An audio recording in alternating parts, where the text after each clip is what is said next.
Welcome back to another technical deep dive here in the debug zone. Today we're tackling a big question and breaking it down with insights from other users. Hopefully this clears up some misconceptions and helps you get the answer you need. So buckle up, stay a little curious, and let's jump right in.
And that's a wrap.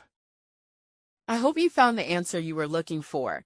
If you did, take a second to hit that subscribe button. It really helps out. And let me know in the comments which solution worked best for you. See you next time in the debug zone.